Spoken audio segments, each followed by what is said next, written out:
Hey guys, welcome back. चलिए हम लोग स्टार्ट करते हैं बिना अपना टाइम गंवाए हुए फिनेंशियल अकाउंटिंग। तो इसका बेसिक टर्म हम लोग देखेंगे। मीनिंग ऑफ प्रिंसिपल देखते हैं, अकाउंटिंग प्रिंसिपल, जिसमें लिखा हुआ है कि चार्टर्ड अकाउंटेंट का अकाउंट के अकॉर्डिंग इसे डॉक्ट्रिन कहा गया है। और according to American Institute of Certified Public accounts के व्यू पॉइंट में इसे जनरल लॉ कहा गया है, जो कि principle are not fixed but they are very according to the changes in time. Okay, next है हम लोग देखते हैं यहाँ पे GAAP, that is generally accepted accounting principle के बारे में, जो कि may be express as those rule guideline and principle which are derived from experience and practices, and they are useful to accounting practice. They then become accepted as accounting principle. Okay, next है देखते हैं accounting concept. हम लोग देखते हैं accounting period concept देखते हैं, जो कि यूजुअली 1 साल के लिए होता है, जिसको आइडियल कहते हैं, और बाकी सब 2 साल या 6 महीने 3 महीने किसी भी बन सकता है। ओके, ड्यूअल एक्सपेक्ट कॉन्सेप्ट में हम लोग देखते हैं कि नो ट्रांजेक्शन बिना हो नहीं सकता है डबल एक्सपेक्ट के लिए, इसलिए फाउंडेशन मांगा गया है entire system of book keeping के लिए। अकाउंटिंग बेस है ये। ओके, नेक्स्ट है मनी मेजरमेंट कॉन्सेप्ट, जो कि मेज़र किया जाता है मनी के फॉर्म में। सो ये इम्पॉर्टेंट है, जिसको मैंने हाईलाइट किया हुआ है, उसको आप एक बार देख लेना। ओके,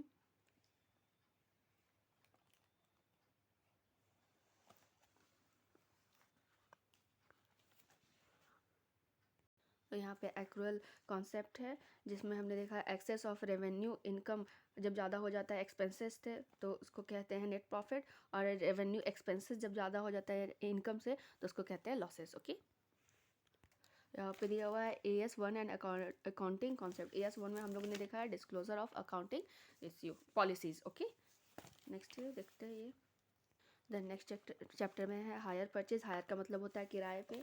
ओके, तो इसका डेफिनेशन है hire purchase system is a special system of purchase and sale when good are purchase on hire purchase system purchaser pay the price in instalment. This instalment में बी मंथली, क्वार्टरली, 6 मंथली और yearly. ये एक तरह का किराए पे लिया जाता है। ये सारा हैंड ओवर उस समय नहीं मतलब किया जाता है इसको, कि आप इसका ऑनर होगा। इसको लास्ट जब पेमेंट होता है तब इसका ऑनर बनता है। ओके, ये सारा इसका कैरेक्टरिस्टिक्स है, एक बार देख लीजिएगा।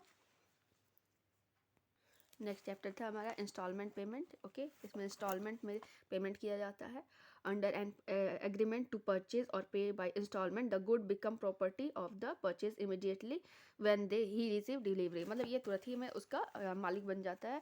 It is the sale from very beginning. ये स्टार्टिंग में ही इंस्टॉलमेंट पेमेंट बनता है। हायर परचेज में लास्ट जब पेमेंट होता है तब बनता है। ओके, नेक्स्ट है ये ब्रांच अकाउंट। ओके, यहाँ लिखा हुआ है ओपन ब्रांच अकाउंट। सब जानते हैं ब्रांच मतलब होता है टहनी, जैसे पेड़ के टहनियाँ होती है ना, शाखाएं, वैसे ही एक पेड़ होगा, कोई मेन कंपनी होगा, उसका अदर ब्रांचेज होगा, अदर कंपनी। जैसे बैंक में भी देखते हैं ना, कोई एक जैसे SBI है, वो उसका बहुत सारे ब्रांचेज हर जगह होते हैं, इस टाइप से। ओके, जैसे यहाँ लिखा हुआ है मीनिंग ऑफ ब्रांचेज अकाउंटिंग में accounting which are open in the book of head office and branches related to branches are called branch account. The main object of this account to know होता है working ability के लिए and profit and loss of branches.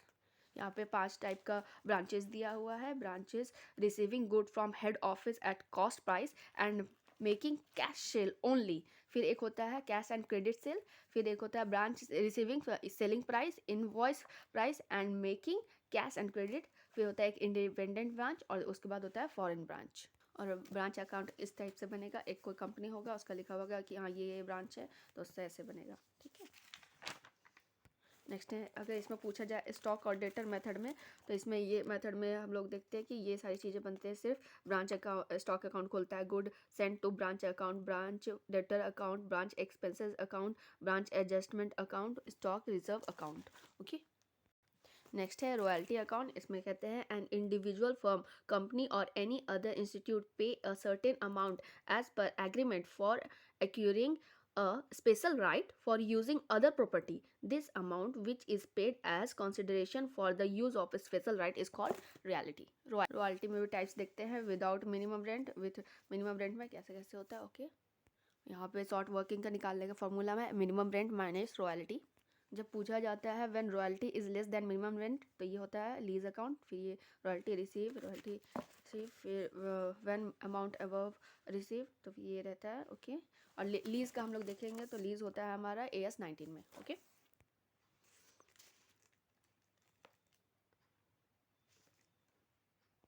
Next है single entry system and accounting system which is not based on double entry is known as incomplete accounting system और single entry system. इसको ज़्यादा अच्छा नहीं माना गया है, बट ये देख लेते हैं, इनका इनकम्प्लीट है, लेकिन हाँ ये शॉर्ट जितना छोटे दुकान होते हैं उनके लिए होता है। जैसे book keep in single entry में बनता है हमारा कैश बुक, सब्सिडरी बुक और लेजर। ओके, जैसे uses of single entry system हम लोग देख सकते हैं, डिसएडवांटेज देख सकते हैं हम लोग, no record impression, no trial balance, difficult, ये सब डिफिकल्ट होते हैं, लैकेज होते हैं।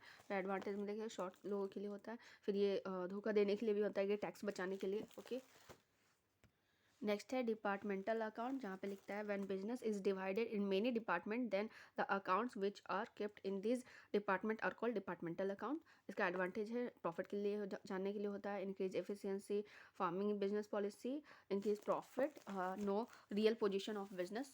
ओके, इसका पूछता है कि एलोकेशन कैसे किया जाएगा एक्सपेंसेस में, तो सेल के द्वारा, प्लेस के द्वारा, इलेक्ट्रिसिटी चार्ज के द्वारा, insurance, goods, good, electricity powered, depreciation, salary, factory management, ये सारा चीज़ है।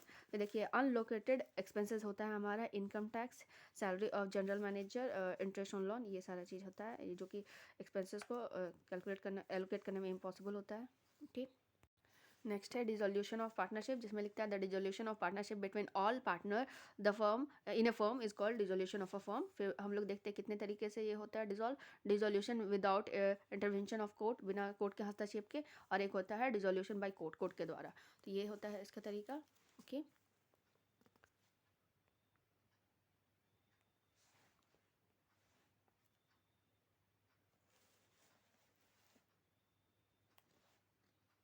सो ये विदाउट इंसॉल्वेंसी था।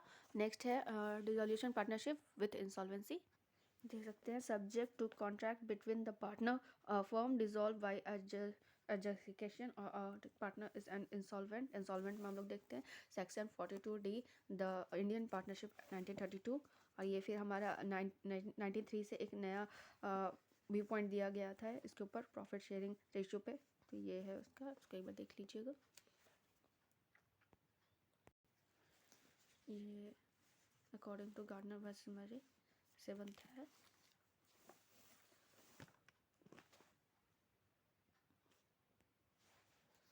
फिर अकॉर्डिंग टू इंडियन प्रैक्टिस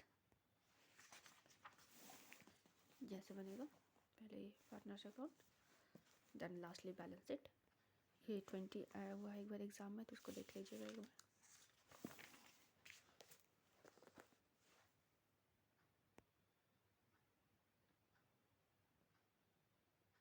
ये lastly that's it for this. Okay, thank you. अब नेक्स्ट बुक हम लोग देखेंगे।